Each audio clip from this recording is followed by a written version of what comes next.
Francis, vous avez dû regarder avec beaucoup d'attention Saint-Etienne. Oui, bien sûr. Ils sont dans une période un peu plus compliquée qu'en début de saison. Ils marquent un peu le pas, selon vous? Bah oui, il reste sur 3 défaites, donc ils ne marquent le pas. C'est dû au match de Coupe d'Europe. Dès leur rentrée, ils ont vu ce que c'était que la Coupe d'Europe. Et ils n'ont pas su gérer ces 2 matchs et plus le match de Lille. Mais bon, c'est vrai que les dernières, ils jouaient une fois par semaine, c'était plus facile. Ils avaient peut-être aussi un autre effectif, mais aujourd'hui, on s'aperçoit que quand on joue la Coupe d'Europe, même quand on en est au début, sur des matchs préliminaires, ça peut être très compliqué pour les clubs. Est-ce qu'ils ont changé, selon vous, quand même? Changer, déjà, ils ont 1 ou 2 joueurs devant qui sont plus là. C'est Molo Aubameyang qui, quand même, était soit à la source, soit à l'arrivée. Il n'en faut pas beaucoup pour perturber une équipe. Quand on affronte une équipe qui reste sur 3 défaites, on dit elle est prenable?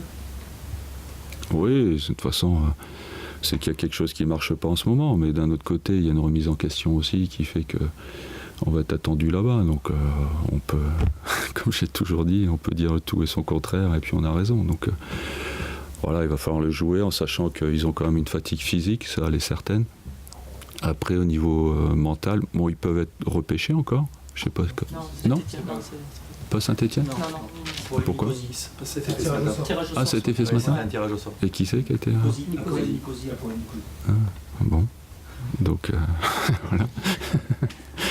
Ça veut dire que bon, il n'y a plus de Coupe d'Europe. Maintenant, ils ont un avantage sur la saison, c'est qu'ils ne vont pas perdre 6 ou 7 points par rapport aux équipes qui font la Coupe d'Europe. Nice, pareil. C'est vrai que pendant 2 jours, on est déçus, et puis après, on se dit,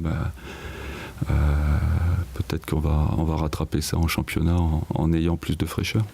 Est-ce que les joueurs se disent ça aussi, ou c'est pendant plutôt 2 jours, une oui. réflexion de coach? Non, on est déçus. C'est sûr qu'au départ, on est déçus, les joueurs comme les coachs. Mais après, ça passe et puis on passe à autre chose. Voilà. Globalement, ça vous inspire quoi, cet échec de Nice et de Saint-Etienne à la suite de celui de Lyon, mais c'est des cadres différents? Est-ce que c'est un problème de niveau Non, mais on s'aperçoit que c'est dur la Coupe d'Europe. Moi, j'ai l'impression qu'on a banalisé ce qu'on a fait l'année dernière, mais on est sorti des poules. On est sorti avec des poules. Avant, on s'est tapé l'Étoile Rouge.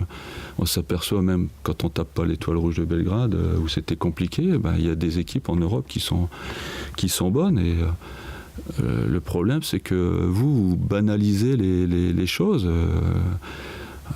Voilà, c'est pas évident. C'est pas évident, mais j'ai l'impression que vous écoutez parfois.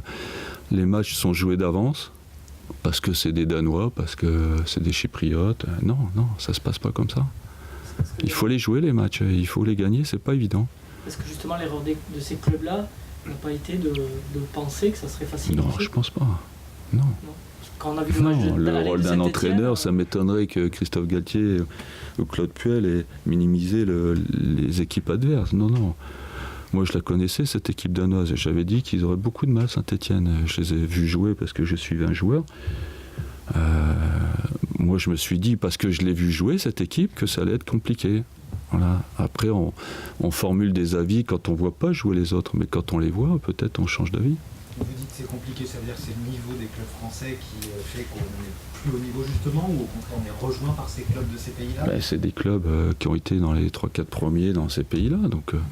Aujourd'hui, en Europe, tout le monde peut acheter des bons joueurs. Il y a des bons joueurs dans toutes les équipes. Il suffit d'en avoir 3 ou 4 pour faire la différence. C'est-à-dire que les 3-4 premiers des championnats du Danemark ou de Chypre peuvent être... Non, mais après, ils peuvent rejouer le match 10 fois. Ils vont peut-être le perdre qu'une fois ou 2. Mais ça peut arriver de perdre. Parce que c'est pas une question de budget. Parce que ces clubs n'ont pas des budgets énormes. Non, mais ils peuvent avoir des bons joueurs aussi. Ouais. Tous les joueurs, c'est pas 60 millions d'euros. Hein, non, mais ça veut dire qu'ils travaillent bien, quoi. Ces clubs. Bien sûr qu'ils travaillent bien, mais ils recrutent bien et ils ont des joueurs décisifs. Et après, vous avez vu le match, comment ça se passe. Ils sont à 10 derrière, ça c'est plus facile de défendre. Mais par contre, là-bas, ils ont marqué 2 buts, ils en ont marqué 4, donc il faut les mettre quand même. Vous attendez, pour ce match de Saint-Etienne, le Bordeaux de la première mi-temps de Bastia, même si c'est un match à l'extérieur et que ça peut être Oui, bien sûr, évidemment. On attend le meilleur, toujours.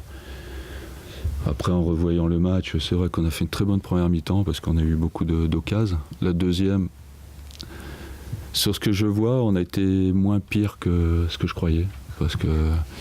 Non, mais c'est vrai, parce que Bastia, on me dit qu'ils pouvaient égaliser, ouais, mais bon, ils n'ont qu'une demi-occasion. Alors que nous, en deuxième, on en a 2 nets plus le but à la fin. Donc ça aurait été vraiment dommage de perdre des points contre cette équipe, parce que même sur la deuxième, on a quand même des occasions très nettes qui n'ont pas. Après, c'est vrai, quand on revoit, il y a quand même des choses à rectifier. Après, c'est la peur de prendre le but. Quand on est 1-0 derrière, on a moins de sérénité, on dégage un peu plus, on perd un peu plus les ballons. Voilà, techniquement, on a été un petit peu moins bon. Mais bon, dans l'ensemble, la deuxième a été pas très bonne, mais elle a été pas si mauvaise que ça. Peut-être aussi la gestion des tempêtes. Mieux garder le ballon. Ouais, mais ça, c'est quand on est 1-0 derrière, on relance pas de la même façon. On dégage dès qu'il y a un petit peu le feu, au lieu de relancer, faire un dribble de dégagement, et après ça conditionne tout. Et je dis pas qu'il y a que ça, mais si on avait mis le deuxième but avec Ludo qui arrive sur le côté droit, qui met en retrait pour Nico qui allait dévier, si ça fait 2-0, je pense qu'on peut faire 3 ou 4-0. Donc un match, il y a des temps où il faut marquer, et on n'a pas su le faire au bon moment. En termes d'effectifs, vous avez des incertitudes durant ce week-end? Toujours les mêmes, c'est Greg, Certic, et puis David Bellion qui est suspendu. Après, il y a Ludo qui a mal aux adducteurs. Après, bon, non, normalement le reste, on verra demain, mais je pense que ça va aller. Justement, vous parliez de marquer des buts. Les 6 derniers buts ont été marqués par Cech et Henry. Il y a une bonne connexion entre les deux. Comment vous le... Ouais, on l'a vu en finale déjà. Et on voit à l'entraînement, ils sont efficaces. Quand on marque à l'entraînement, on marque en match. Donc, moi, je suis pas étonné. Mon Cech, physiquement, il a encore du travail à faire. Je pense qu'il manque encore un petit peu de repères de physique. Mais Henry, il est dans une bonne période, donc il n'a pas l'air affecté par ce qui lui arrive. Donc, bon, c'est bien, pourvu que ça dure. Ils se complètent aussi. Ils peuvent se compléter. Oui, parce qu'Henry il décroche plus, il vient plus chercher les ballons dans l'organisation, et Cech est plus sur les centres au niveau du jeu de tête. Donc oui, c'est ce que je leur demande, Henry de se mettre entre les lignes. Bon, Henry a déjà joué à droite, à gauche, donc il se balade un peu plus sur le front de l'attaque, tandis que Cech il reste plus dans l'axe du but. Et Henry joue plus dans l'axe maintenant, c'est aussi... C'était pour le rapprocher pour de l'instant, Cech, oui. Pour l'instant, oui. Après, on verra au cours de la saison. Il ira encore de temps en temps sur les côtés, je pense, parce qu'on a pas mal d'attaquants en axe cette année. Donc, mais il est à l'aise partout, puisqu'en finale, il a commencé dans l'axe, et puis je l'ai mis sur un côté contre Evian en finale de coupe. Donc, il peut se permettre de jouer partout. Maxime, chez les espoirs, ça corrobore son bon début de saison. Ouais, c'est normal. Ouais. C'est ce que je lui disais, à un moment donné, tu travailles, tu es récompensé, il arrive à 8h30 le matin, c'est tout juste, il n'arrive pas avant moi, j'ai un peu les glandes d'ailleurs. Mais c'est bien de voir des joueurs comme ça qui arrivent 1h30 avant l'entraînement, c'est quand même... c'est bien, moi j'aime les professionnels, j'aime qu'on se donne les moyens de réussir, et lui il se donne vraiment les moyens de réussir. C'est un gros travailleur. C'est un gros travailleur, ouais. Justement, il y a des séances qui ont été ajoutées, je crois, pour les jeunes. Ouais. C'est bien aussi de ce travail-là, de finir leur formation presque, c'est ça le but. Ouais, ils ont 20 ans, ils ont encore des lacunes, ils ont encore des choses à faire. Après, bon, au niveau des pros, on a quand même des séances assez costauds. Mais bon, comme on joue qu'une fois par semaine, c'est vrai que c'est bien une fois ou deux par semaine de faire une séance supplémentaire, ou 10 minutes, un quart d'heure à la fin. Après, il faut faire attention de ne pas les entamer physiquement non plus, parce qu'aujourd'hui, Poco, Max, ils jouent régulièrement, donc faire attention à ne pas les cramer.